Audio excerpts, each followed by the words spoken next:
Pessoal, o apito do juiz já começou, o juiz já apitou, já começou a partida e já começou para você aí agora que está em casa as maiores, as melhores notícias do esporte no Brasil e no mundo. Fique aí na arquibancada vendo a Rede Relâmpago e seus programas sensacionais. Aqui não tem como você sair desinformado em relação aos esportes a partir de agora.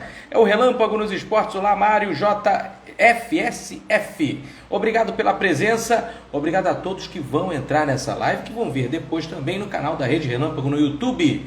Nesse momento aqui, ó, logo aqui atrás, está ocorrendo a semifinal da Copa América Feminina entre Argentina e Colômbia. Argentina e Colômbia estão jogando aqui a semifinal da Copa América Feminina. Amanhã é dia do Brasil. O Brasil vai enfrentar o Paraguai. Paraguai, aliás, que está detonando aí na competição. E é o seguinte, lá vai a notícia. O Brasil nunca esteve fora dos Jogos Olímpicos desde o torneio feminino dos Jogos, né, fez a sua estreia em Atlanta de 96 e já está de olho em Paris 2024. Duas vezes medalhista de prata em Atenas 2004 e Beijing em 2008, a seleção brasileira primeiro precisa superar a semifinal da equipe do Paraguai, que chega sem nada a perder e com muita vontade de fazer história. Cuidado com o Paraguai, viu? Albirroja buscará nessa terça-feira no estádio Alfonso López, em Bucaramanga, classificar-se pela primeira vez para os Jogos Olímpicos e para uma Copa do Mundo FIFA. Também vale vaga, viu? Mas o primeiro, o segundo e o terceiro lugares vão para a Copa do Mundo feminina, Copa do Mundo FIFA. Bom, vamos abrir aspas aqui para para Fanny Galto. Fanny Galto, que atua na Ferroviária, ela falou o seguinte: ninguém dava nada para o Paraguai estar nas semifinais e chegamos. Olha aí, sabemos que o Brasil é uma força mundial, favorito para a Copa América, mas nós sabemos que somos capazes. Queremos a vaga direta dos Jogos Olímpicos e Copa do Mundo e vamos entregar a alma para realizar esse sonho. Aí está o Paraguai. Amanhã é jogo decisivíssimo, hein, gente? Olha, se o Brasil perder, fica fora dos Jogos Olímpicos, fica fora da Copa do Mundo. Então, Brasil, vamos lá, Brasil. Igual aqui, ó. Quem vencer dessa partida aqui já está na Copa do Mundo, já está nos Jogos Olímpicos. Então, vamos ver, jogão de bola. A Argentina e Colômbia estão lá definindo a vaga e a classificação. Bom, o seguinte, pessoal, olha, tô ouvindo aqui tá rolando gol. Gol lá no Campeonato Argentino, olha aí, falando da Argentina, que é o gol no Campeonato Argentino, o Banfield vai empatando com o Argentino Júnior por 1-1, e aqui no Brasil tem jogo de Série A rolando. Curitiba vai vencendo o Cuiabá por 1-0, o jogo está do primeiro para o segundo tempo, está no intervalo. Na Série C também estão jogando, estão no intervalo. O Mirassol vence o Confiança por 2-0 e 34 minutos do primeiro tempo, nós temos aí o Volta Redonda aqui do Rio, vencendo o Ipiranga, lá do Rio Grande do Sul, por 2-0. Campeonato Amapaense, ainda não terminaram os estaduais pelo Brasil, Campeonato Amapaense, Playoffs, o Trem está vencendo o Independente por 1-0, parabéns ao Trem, né? Tá lá, tá aí, beleza. Esse é o Relâmpago nos Esportes ao vivo para você, trazendo informações sobre os gols, sobre tudo em relação ao esporte. Estamos aqui aguardando os comentaristas, daqui a pouquinho tem comentários, daqui a pouquinho tem a galera toda falando. Nós já falamos aqui sobre a Copa América Feminina, que, olha, tá arrasando e graças a Deus o Brasil aí tá nas semifinais. Amanhã tem jogo e olha, tem dica aqui do jogo do Brasil de amanhã, olha só. O jogo Brasil luta pela vaga, para jogar a final. Essa é a semifinal ainda contra o Paraguai. O jogo será amanhã às 9 da noite. Então, quando a gente começar o Saúde, etc., amanhã está começando Brasil e Paraguai. Então, vejam, depois do Saúde, etc., um pedacinho lá do final do primeiro tempo, para poder curtir aqui na Rede Relâmpago o jogo, tá bom? Os canais Sport TV transmitem a partida e o SBT também. Olha, tem chance o Brasil, viu? Eu acho que o Brasil leva essa vaga e leva com propriedade, viu? Eu acho que amanhã vence sim a equipe do Paraguai. Olha, depois de tanta novela, o Flamengo se aproximou de um acerto para a contratação de Wallace da Udinese. Cientes do desejo do volante de voltar ao Brasil, os italianos já buscam no mercado uma peça de reposição. A ideia é de que o contrato seja por 4 temporadas. Então, o Wallace bem próximo aí da equipe do Flamengo. Ainda há uma diferença entre o valor que o Flamengo oferece e o valor que deseja a Udinese. Mas a estratégia rubro-negra para fechar a contratação passa por aumentar o montante com variáveis, chamadas bônus, né, previstas no contrato. Existe a chance da dupla Marcos Braz e Bruno Spindel viajar para a Europa para sacramentar o negócio. Os italianos que já concordaram com a forma de pagamento parcelada não desejam receber um valor fixo menor do que pagaram pelo Wallace em 2019, que foi cerca de 6 milhões de euros. O grande diferencial nessa contratação, pessoal, é o desejo do Wallace de vestir a camisa do Flamengo. Algo que ele deixou bem claro no seu clube e ao técnico Andrea Sotil. O volante tem 27 anos, foi retirado da relação do amistoso contra o Bayer Leverkusen e o objetivo dele é estar no Brasil já na próxima semana para acompanhar o nascimento do seu filho. Sua família nem retornou à Itália após as férias. Então acho que o negócio está sacramentado mesmo, viu? O Wallace é titular da Udinese e teve grande destaque na última temporada. De acordo com o SofaScore, o volante foi o segundo colocado em desarmes no campeonato italiano e liderou seu time em diversas estatísticas, como interceptações, duelos ganhos por baixo e bolas longas certas. Bom, sorte para o Wallace. Vamos ver aí o que vai acontecer com essa negociação. Tomara que dê certo, tomara que o Wallace possa vir realmente reforçar a equipe do Flamengo. Mais uma notícia do Flamengo é o seguinte: o presidente do Flamengo, Rodolfo Landim, negocia diretamente com o presidente da República, Jair Bolsonaro, do PL, e a Caixa Econômica para a cessão de um terreno do gasômetro para a construção do estádio do clube, segundo apurou o blog de Rodrigo Matos do wallsport.com.br. A Caixa Econômica Federal é responsável pela administração da área, que pertence ao Fundo Imobiliário do Porto Maravilha, na região central do Rio de Janeiro. O terreno do gasômetro é o preferido para o Flamengo para o projeto do estádio, embora tenham opções ainda na Barra da Tijuca e em Deodoro. A informação é de que essa área era pretendida pelo clube e foi dada pelo colunista Renato Maurício Prado. Então foi o primeiro que noticiou. Renato Maurício Prado noticiou aí a informação de que o Flamengo, que já negociava o terreno na Barra e negociava um terreno em Deodoro, né, um outro bairro aqui do Rio de Janeiro, agora ele está negociando um terreno lá no gasômetro. Fica ali no centro do Rio, fica mais ou menos ali pelo centro do Rio, né, pode dar uma certa vantagem para o Flamengo mandar os jogos, realmente, para poder as pessoas chegarem ao estádio, enfim. Em evento do agronegócio nesta segunda-feira, Bolsonaro deu declaração sobre o assunto, indicando que pretende facilitar o negócio. Ele disse o seguinte, abre aspas, Dani, como está a negociação do terreno da Caixa, do gasômetro, para o Flamengo, que quer construir seu estádio de futebol? Tratamos desse assunto. Adiantei? Liguei para o comando do Exército, que vizinho ao terreno tem o terreno do Exército. Se for o caso, entra no pacote. Vamos atender o Flamengo. Tudo de viabilidade está bem avançado, sem intermediários. Se aparecer qualquer prefeito dizendo, está mentindo. O blog apurou que Landim conversa com Bolsonaro e com a presidência da Caixa sobre o assunto. O clube, inclusive, já levantou os documentos relacionados ao terreno para saber detalhes. Também houve conversa com o prefeito do Rio, Eduardo Paes, para viabilizar o projeto. Tá aí, o Flamengo há muito tempo, né? O Flamengo busca o seu estádio, né? Sempre usa o Maracanã, né? Sempre usou o Maracanã aí como estádio, usava a Gávea, né? Mas aí por alguns problemas estruturais, problemas ali no entorno da Gávea, passou a usar o Maracanã com muito mais afinco.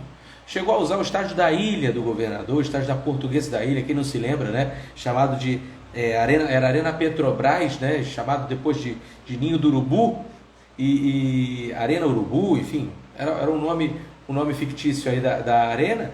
E logo depois mandou jogos também em Volta Redonda, lá em Brasília, no Mané Garrincha, enfim. O Maracanã depois voltou a ser a casa do Flamengo e está até hoje, onde faz um consórcio com o Fluminense, participa de um consórcio com o Fluminense para poder chegar. Olha, Célia Regina Branco, obrigado pela presença. para poder chegar a esse consenso aí agora de ter um estádio só seu. E aí, pô, viaduto do gasômetro, ali aquela região do gasômetro do centro do Rio, pode ter ali um estádio que seria o estádio do Clube de Regatas do Flamengo. Pessoal, vamos passar para a próxima notícia. Agora é o Fluminense. O Fluminense é o melhor carioca na competição do Campeonato Brasileiro. E olha, tem cheiro de título. Não vou falar de cheiro de título, né, que deu tanto azar aí para a equipe do Flamengo por alguns anos. Mas o Diniz, o Fernando Diniz, né, que é técnico do Fluminense, vê que o time está numa condição muito boa e a passos largos de título. A passos largos de título. Deixa eu mandar aqui um recadinho aqui. A passos largos de título. O Flusão, deixa eu dar a notícia aqui do Flusão, que ontem venceu o Bragantino por 2-1 e simplesmente chegou bem próximo do título. Está em terceiro lugar e ficou bastante satisfeito com a vitória. 2-1 em cima do Bragantino. O treinador enumerou pontos que devem ser melhorados pelo Fluminense. Isso é fato, né? Se quiser brigar pelo campeonato, vai ter que melhorar muita coisa. Olha, Alexandre Valente chegando aqui, o nosso parceiro do Campeonato Brasileiro. Deixa eu dar boa noite para ele. Ele está chegando aqui agora para poder comentar um pouquinho. Nós estamos com a notícia do Fluminense. Vamos lá. Alexandre Valente, boa noite, meu amigo. Boa noite, amigos. Desculpem o atraso. Uma ótima noite para todos nós. Vamos seguir. Vamos que vamos. Estamos falando sobre o Fluminense, que ontem derrotou o Bragantino e deu algumas esperanças aí, vamos dizer assim, o verde da esperança, como diz o hino do Fluminense, para o título brasileiro.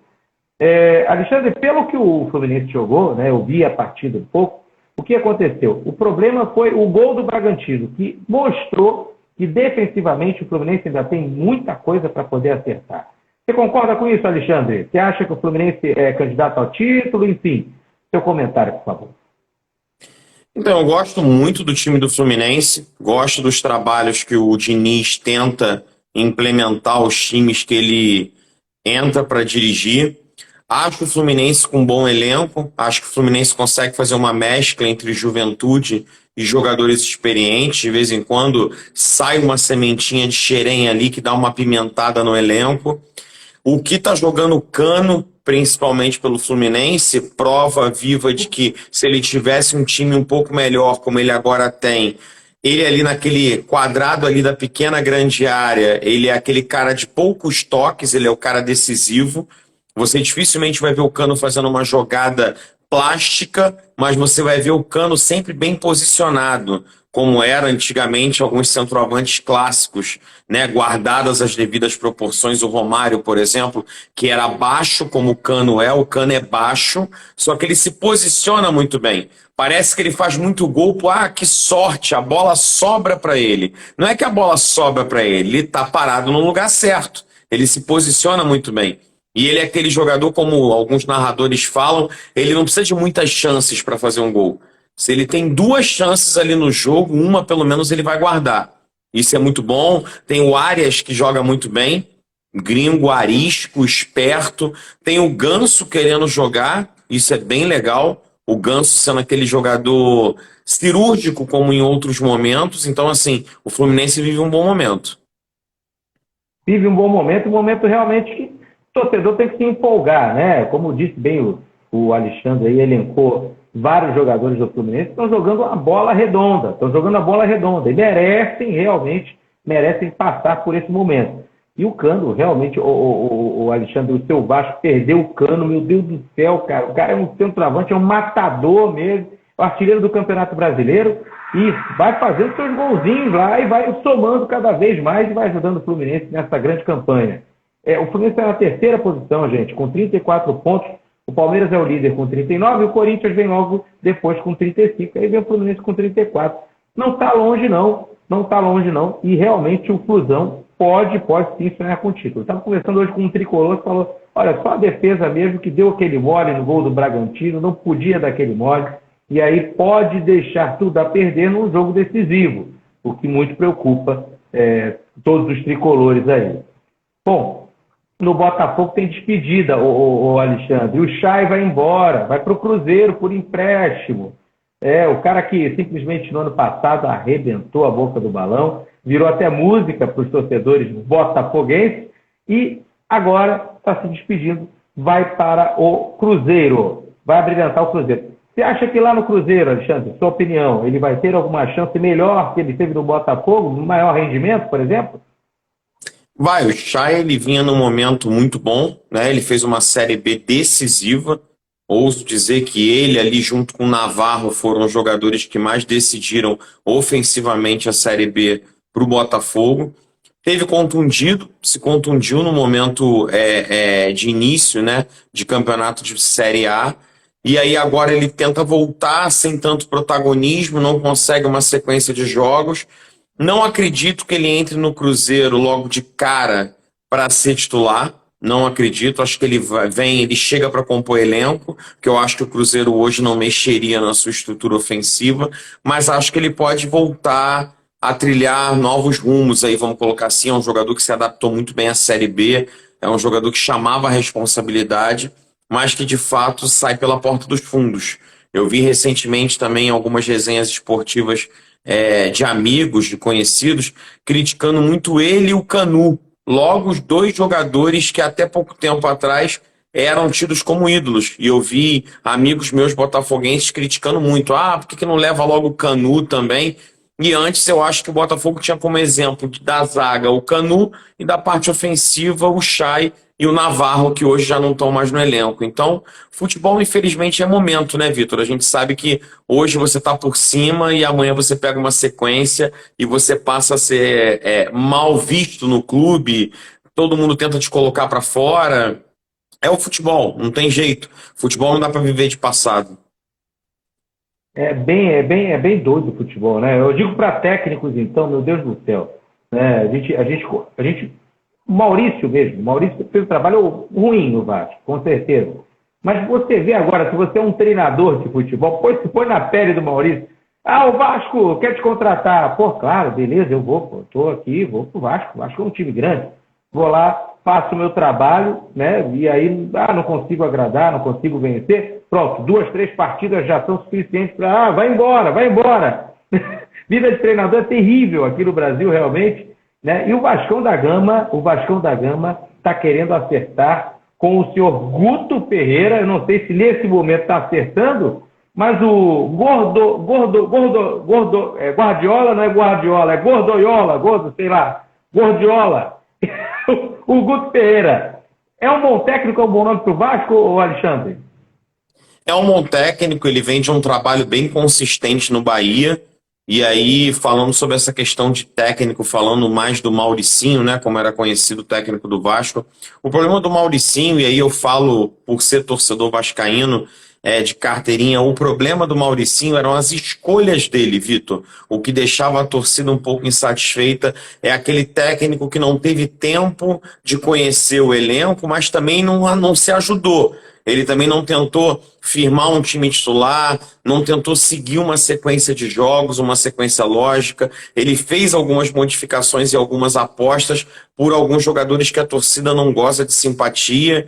E aí isso foi mascarando um pouco, mesmo às vezes com empate, um resultado aqui, um resultado ali, porque o Vasco tinha uma gordura que chegou a ser de 9 pontos. Então isso dava uma ligeira impressão de que o Mauricinho ia ter tempo para trabalhar. Mas a Série B, ela cobra resultado imediato. Você perde 2, 3 oportunidades de se distanciar, você já ameaça cair do G4. Então, assim, o futebol ele é imediatista. Mas eu, como dirigente, digamos que eu fosse dirigente no Vasco, eu não teria trago o Mauricinho, com toda sinceridade. Eu acho que não era o técnico para encarar um projeto da Série B e do tamanho que o Vasco pedia. Eu acho que hoje o Vasco tem toda uma comoção, tem toda uma mobilização de estádio, de torcida. Hoje o Vasco movimenta a Série B junto com o Cruzeiro. Eu acho que são as duas grandes potências que vêm mobilizando renda, público, puxando os holofotes para a Série B. E você dá para um técnico que não tem muita experiência no futebol profissional. Não questionando nunca a competência do Mauricinho como profissional. Mas acho que não era o momento. Acho que ele entrou numa furada e acabou não indo bem. Concordo. Então eu acho que o Guardiola chega aí com pelo menos um Gordiola. pré-requisito de um bom trabalho. Ele fez um trabalho consistente no Bahia. Ele tem padrão de jogo, é um cara mais experiente, vivido. Eu acho que ele suporta melhor essa pressão.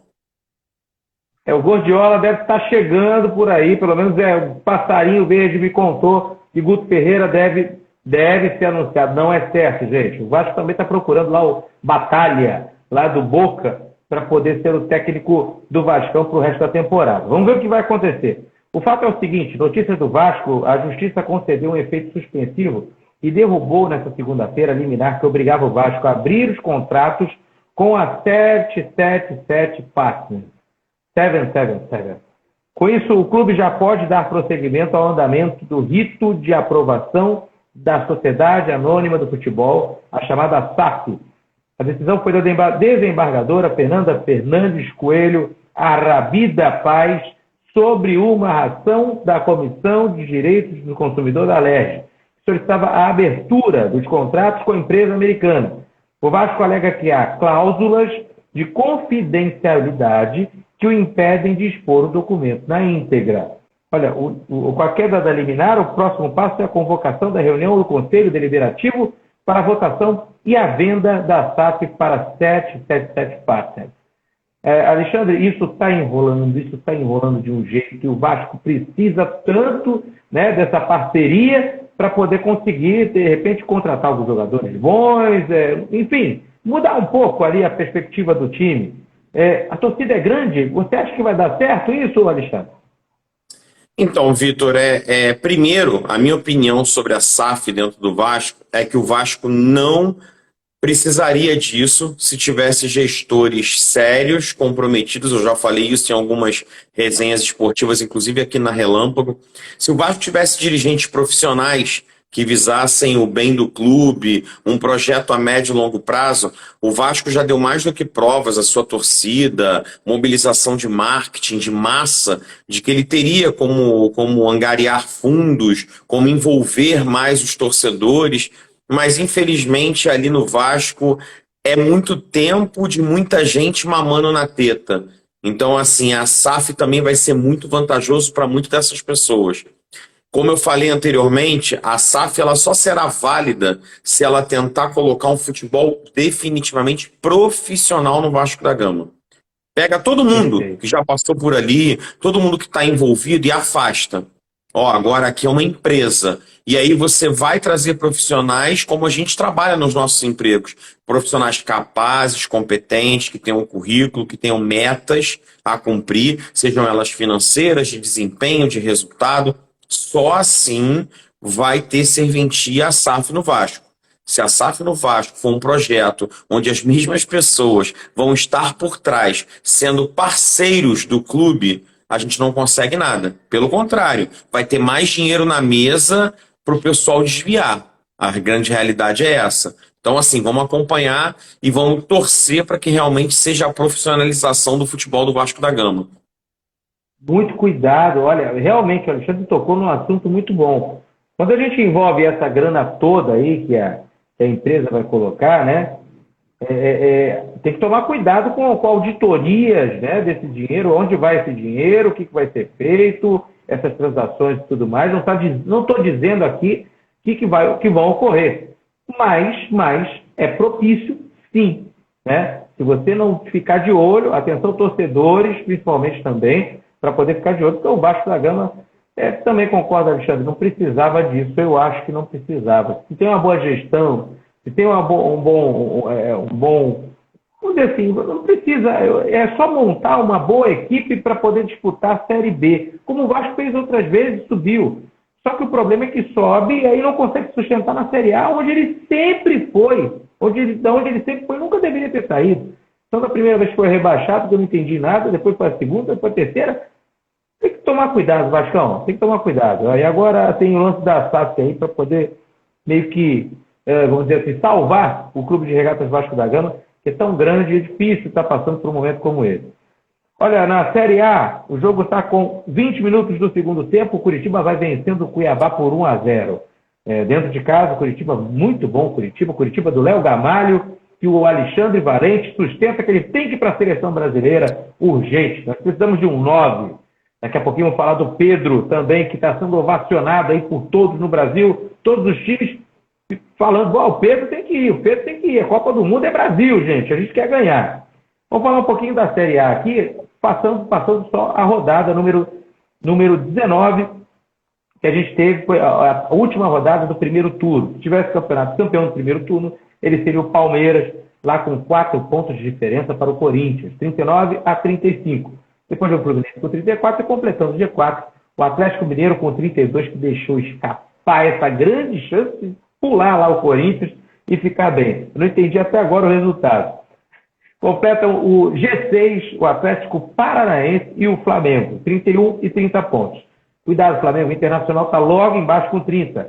Depois vem Bragantino com 27, Santos com 26, São Paulo 26, o Botafogo em 11º lugar com 24 pontos, está tentando se erguer. Depois vem Ceará, Curitiba com essa vitória vai chegando a 22, Goiás, América Mineiro, Avaí e a zona de rebaixamento é formada pelo Cuiabá, pelo Atlético Goianiense, pelo Juventude e pelo Fortaleza. Os placares dessa rodada, o São Paulo empatou em casa com o Goiás 3-3. Alexandre, o que acontece com o São Paulo, né, rapaz? Você vê que eles ganham partidas difíceis, às vezes até, mas quando chega dentro de casa contra o Goiás, não desmerecendo o Goiás, mas você vai olhar na tabela, eles estão em 14º com 22 pontos, a 2 a menos do cara que está na zona de rebaixamento. E o São Paulo naquela de brigar por título, brigar por G6 no mínimo. Como é que fica? O jogo dentro de casa, não dá sorte o Morumbi? O São Paulo, ele é algo que realmente deve ser estudado. A gente pega no papel, Vitor, a gente olha o elenco do São Paulo, ele não é um mau elenco, ele tem jogadores jovens, inclusive, muito bons.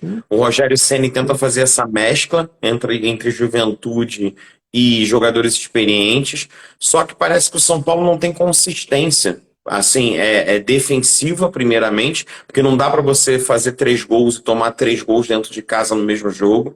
E aí, quando você vai olhar no papel, a defesa do São Paulo também não é ruim. Então, assim, eu acho que ali é questão de padrão tático. E aí você não consegue não chegar no Rogério Ceni. Infelizmente, o Rogério Ceni, ele é um treinador, pelo menos eu, como amante de futebol, torço para o Rogério Ceni embalar um bom trabalho no São Paulo, até pela identificação que ele tem com o clube. Mas a gente pega o passado recente do Rogério, a gente só tem um trabalho muito bom no Fortaleza e mais nada. Ele passou pelo Flamengo, apresentou os mesmos problemas. No São Paulo ele apresenta os mesmos problemas. O Rogério está passando por uma fase que ele precisa se afirmar. Tomara que o São Paulo e o calendário e o próprio futebol dê tempo a ele para isso. Porque senão vai ser complicado.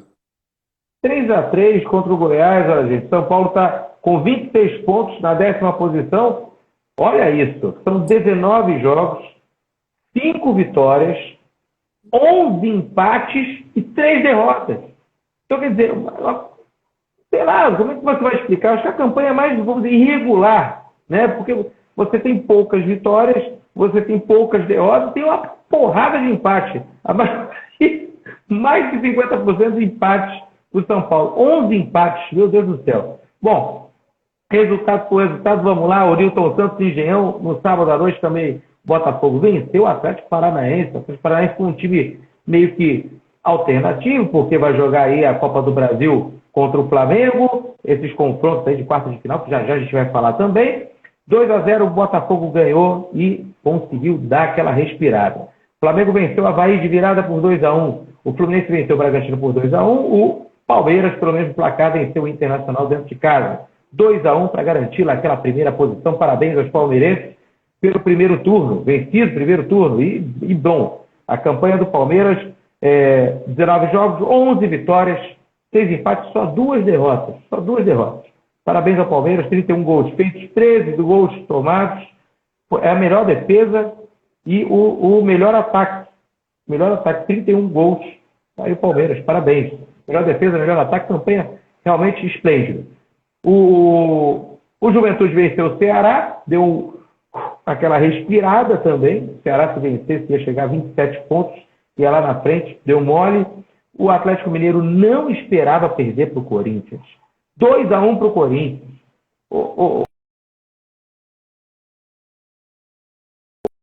muito com o Alexandre, foi embora, né? Demitiram ele, não teve resultado nenhum. E aí veio o Cuca. O Cuca é engraçado, eu pensei que o Cuca fosse o novo técnico da seleção brasileira, fosse ver aquele momento sabático, aquele ano sabático, falou que ia para a Copa, falou, vou ver as seleções mais de perto. Beleza, como técnico seria ótimo. E aí o que acontece? O cara vai embora, o Cuca chega. Cuca de novo. Ele dispensou um bocado de time. Alexandre, eu acho que ele precisa chegar logo e começar logo esse trabalho efetivamente dentro do Atlético Mineiro, pegar ali, conversar com os jogadores e falar, olha, eu estou de volta, porque daqui a pouco vai ser tarde demais, né? O Cuca, só a simples vinda dele, você já credencia o Atlético a dias melhores. O Cuca, ele está se notabilizando como um técnico, diferente do que a gente acabou de falar do Rogério Ceni. O Cuca, ele tem uma identidade muito própria e ela já está muito enraizada com o próprio Atlético Mineiro. Então você já sabe como vai ser o esquema tático, ele já conhece os jogadores, ele conhece o clube. Então, assim, eu acho que a tendência é ele dar essa segurança, essa sustentação ao trabalho ao próprio Atlético Mineiro. Ele conhece as peças que ele tem ali, eu acho que ele pega um elenco muito forte na mão e tenho certeza, ele vai arrancar coisa boa dali. O Cuca é um cara que tem feito muito bons trabalhos, principalmente ligados ao Galo. Pois é, olha, a escalação aqui não tem nada de diferente não daquele time do Turco Mohamed. Vamos ver o que ele vai mudar por aqui, né? Chegou o Pavon, chegou o Pedrinho, chegou o Allan Kardec. Vamos ver o que vai acontecer com a equipe do Atlético Mineiro. Até o próprio Hulk, né? Está começando a ficar ali meio que um jogador normal. Ele não era normal, ele era anormal nas partidas que estava todo mundo lá ovacionando, botando ele na seleção brasileira. Bom, para completar a tabela, deixa eu ver aqui, tem partidas ainda para completar? Não, ainda não tem partidas para completar a tabela. O Atlético Mineiro, o Curitiba está jogando com o Cuiabá. Nesse momento está 1-0 para o Curitiba, está 2-0 para o Curitiba, que não foi atualizado. Espera aí, aqui a gente tem atualização, aqui. Não, 1-0 mesmo, eu que estou vendo coisas. 2-0 está o Volta Redonda, parabéns ao Voltar, está vencendo da Série C a equipe do Ipiranga, do Rio Grande do Sul. Parabéns. 0-0 para Fortaleza e Fluminense, Fortaleza e Santos, e o Atlético Goianiense que perdeu para o América Mineiro por 1-0. Bom, falando de seleção brasileira, está chegando a Copa do Mundo. Vem convidar todo mundo para o especial, está terrível hoje, especial Grupo B da Copa. Esse mês nós vamos fazer o especial Grupo B, no próximo domingo, ao vivo aqui na Rede Relâmpago. E todo mundo está chamando, todo mundo está ciente de que hoje o centroavante melhor do Brasil é o Cano. Mas o Cano é argentino, o Cano não pode jogar a Copa pelo Brasil. Já estava até convocado. E o segundo maior, quem é? É Pedro. Pedro do Flamengo. Depois da contusão do Bruno Henrique, ele começou a jogar mais aí na equipe titular. E aí recuaram o Gabigol. O Gabigol ficou uma espécie de assistente. Rapaz, o Arrascaeta também jogando uma bola. Aliás, Arrascaeta e Cano estariam nessa seleção. E aí o que acontece? Vem o Pedro e começa a meter um caminhão de gols e todo mundo pedindo o Pedro. Eu sou um. Ele tem que estar entre os 26. E para você, Alexandre? A gente sempre fala muito do Pedro. Eu já falava lá atrás também que, infelizmente, o Pedro fez uma opção por estar no Flamengo e essa opção, por um tempo, ela foi muito cara, ela custou caro para ele. Ele não vinha tendo sequência e, infelizmente, a gente sabe que o jogador ele tem que ter minutos em campo. Para uma seleção brasileira, ele tem que ser titular, principalmente, ele tem que ter protagonismo. E o Pedro pega essa reta final aí e começa a embalar esse protagonismo. Se vai dar tempo, eu não sei. Eu já ouvi rumores que o Tite já observava o Pedro antes disso, mesmo quando ele estava na reserva, que parece que algumas pessoas ligadas ao Tite já tinham contato com o Pedro, inclusive há um momento atrás tentaram estimular ele a uma transferência, muito se falou do Palmeiras, inclusive. Então eu acho que isso também era uma forma de pessoas ligadas ao Pedro incentivando ele a ter mais minutos em campo. E agora ele tem o protagonismo e ele mostra o 9 que ele sempre foi. E como a gente sempre fala muito, Vitor, hoje a seleção brasileira não tem um 9. É o que eu costumo comentar, não que seja o esquema tático titular idealizado pelo Tite. Eu ainda acho que o Tite na seleção jogou muito mais com um 9 falso, aquele jogador, sem ser aquele jogador de referência, e sim um jogador flutuando que abria espaço para outros entrarem na área. Mas se você pegar históricos de clube do Tite, ele sempre teve centroavantes clássicos de 9. Então, assim, tá indo meio que de encontro ao que ele já gostava de pregar lá atrás nos seus clubes, tendo aquele 9 de área de referência, trombador. E o Pedro, ele não é só esse trombador. O Pedro, ele tem mais habilidade que o Cano, por exemplo. O Pedro, hoje, ele é mais participativo que o Cano. Como eu falei lá atrás, o Cano é jogador de poucos toques, pouca movimentação, mas letal, decisivo. O Pedro também é decisivo, só que ele é mais participativo em jogo. Então, assim, para mim, não tem nem o que pensar. Se futebol é o momento, seleção brasileira é os melhores, o Pedro tem que estar. Ainda mais quando você fala de 26 nomes e quando você precisa mudar, às vezes, o panorama de uma partida. E hoje eu não tenho esse 9 no meu plantel. Eu uso o Richarlison improvisado, eu uso o Gabriel Jesus improvisado, que também deve ir à Copa, porque na reta final ele vem ganhando protagonismo também. Então eu acho que os dois jogadores que crescem nessa reta final, na minha opinião, é o Gabriel Jesus e o Pedro. E acabam carimbando um pouco esse passaporte. Gabriel Jesus e Pedro, segundo o Alexandre Valente. E olha, parabéns pro Rafinha, né, rapaz? O Rafinha fez um gol, um clássico que teve entre o Barcelona e o Real Madrid. Desculpe. Ele fez um gol lá, 1-0 pro Barcelona. O Barcelona se... Nossa, veio tosse agora.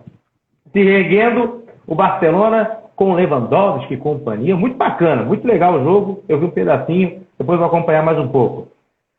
Desculpem, agora veio uma tosse danada.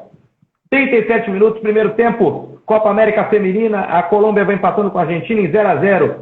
Vale vaga para o Mundial, vale vaga para os Jogos Olímpicos e amanhã tem Brasil e Paraguai decidindo aí também a sua vaga.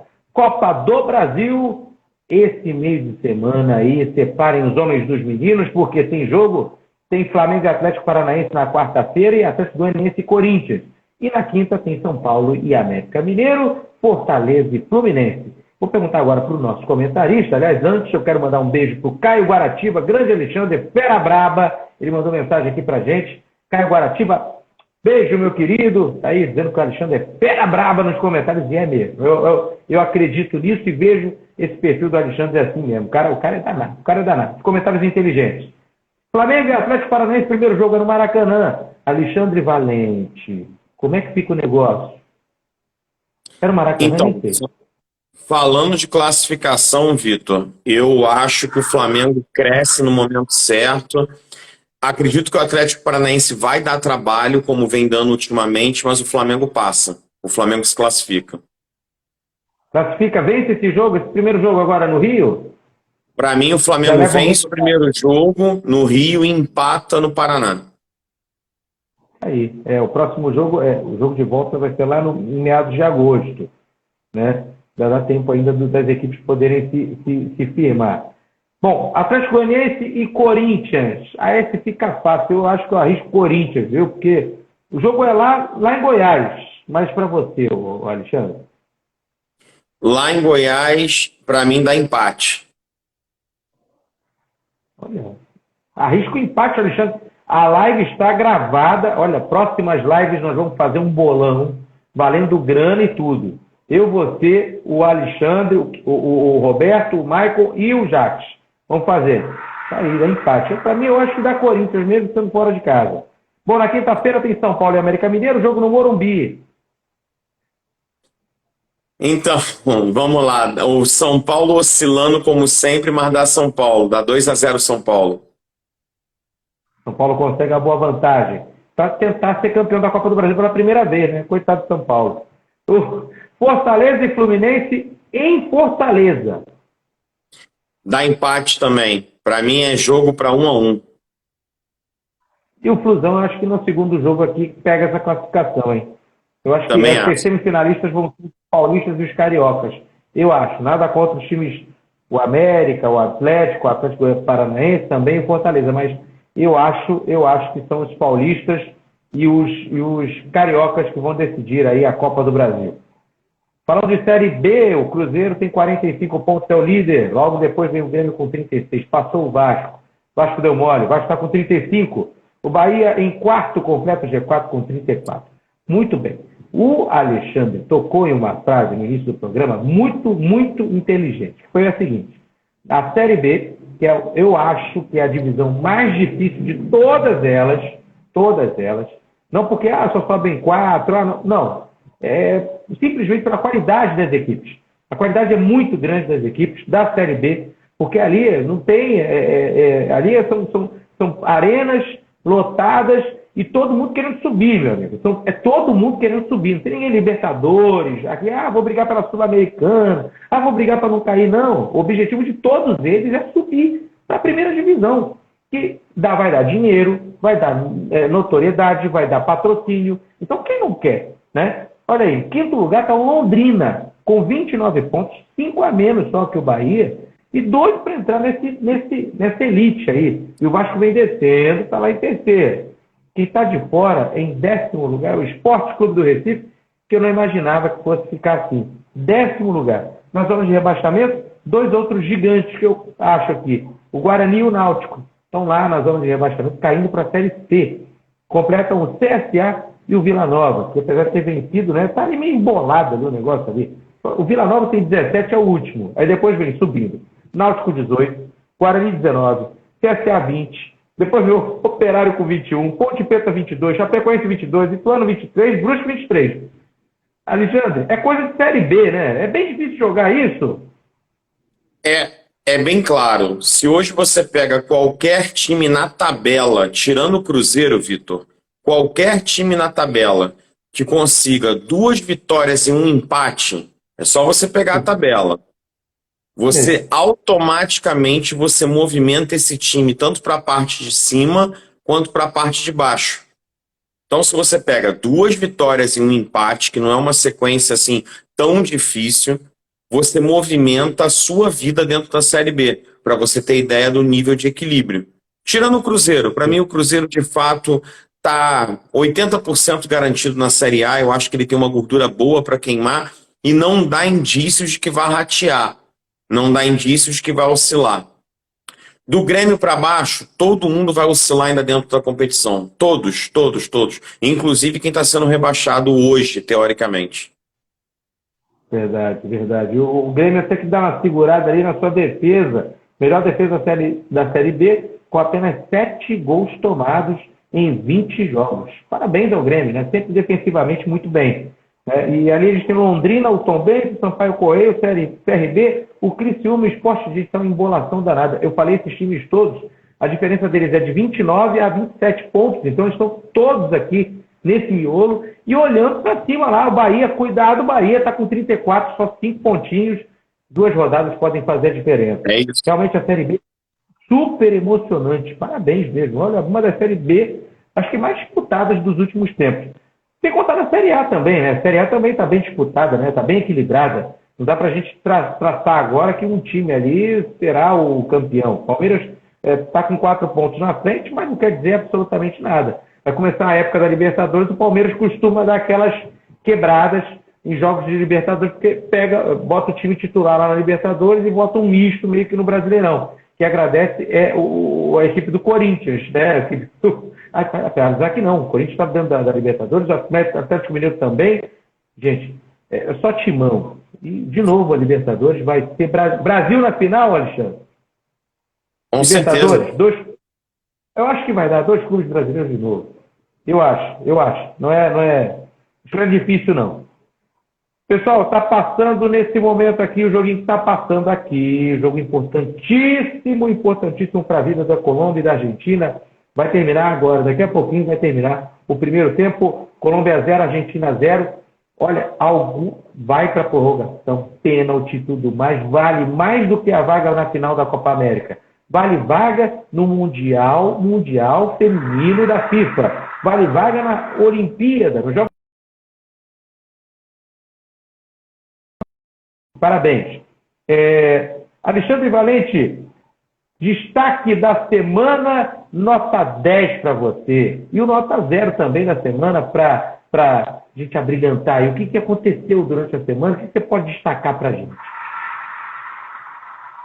Nota 10, não tem como não falar do Pedro. A gente pede tanto um 9 na seleção brasileira e a gente pedia tanto que o Pedro tivesse esse protagonismo, fosse no Flamengo, que é o clube onde ele tem vontade, onde ele joga atualmente ou em outro lugar. E eu acho que o Pedro consegue, agora sim, ganhar uma chance de ser observado para quem sabe ir à Copa. E aí ele movimenta todo o país, todo mundo começa a falar dele. Ele vem de uma sequência muito boa dos últimos 2 jogos, marcando 4 gols, inclusive. Então, assim, a minha nota 10 vai para o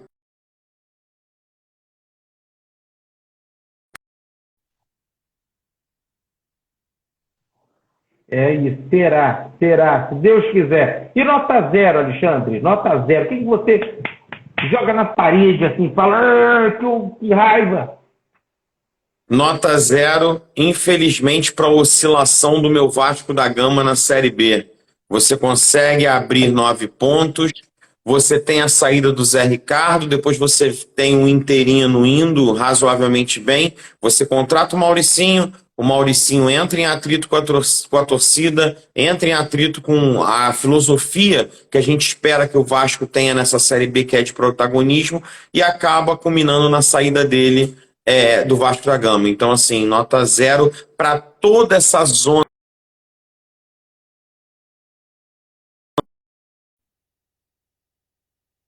Série B.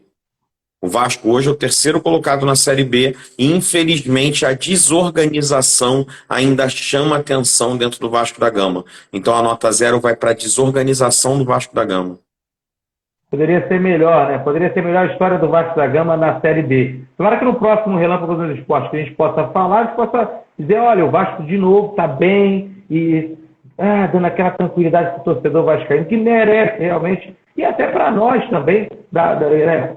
Para olhar para a Série A, para os melhores do Campeonato Brasileiro, que esteja o Vasco da Gama, que esteja o Cruzeiro, que esteja o Grêmio, clubes sensacionais, fantásticos e super tradicionais do futebol brasileiro, não podem estar na Série B, não podem estar numa situação que está. Bom, para terminar aqui, notícias, o Corinthians e a Caixa Econômica assinaram um novo acordo para o pagamento da Arena Corinthians, hein? Isso aí também é outra novela louca, doida, né? Todo mundo acha que o Corinthians vai acabar piorando um bocado de bens para poder tentar pagar o estádio, porque está difícil o negócio, está difícil o acordo. O Wallace é o jogador que está batendo o pé e quer vir para o Flamengo. Se aproxima do Flamengo cada vez mais, acreditamos que daqui a pouco, entre 24 horas, deve fechar com o Flamengo. A estreia também do Vidal foi muito bacana, muito legal. Eduardo Paz promete ajuda para o Flamengo construir estádio próprio ali no gasômetro, na região do gasômetro. Alexandre Valente, tem alguma mensagem, algum abraço, por favor, algum carinho que você queira mandar para alguém especial em casa? Fique à vontade, esse finalzinho. Desejo uma semana maravilhosa para todos nós. É sempre muito gostoso começar a semana fazendo uma live, fazendo um Relâmpago nos Esportes. Agradecer a todos que puderam passar por aqui, interagir, pelo menos dar uma olhadinha nas rotinas corridas que nós temos. Eu mesmo entrei um pouquinho atrasado porque estava resolvendo uma outra questão. E só tenho a agradecer, Vitor, pelo espaço, pela oportunidade mais uma vez, e a todos que seguem a Relâmpago. É isso aí, sempre lives maravilhosas, as lives ficam lá também no YouTube. Se inscreva no canal da Rede Relâmpago no YouTube. Obrigado, Alexandre. Meu beijo, meu querido, meu abraço fraterno para você de casa aí também. E a gente volta amanhã com Saúde, etc., com a Débora Cherfan. Beijo em todos, excelente noite. Tchau, tchau. Boa noite, pessoal.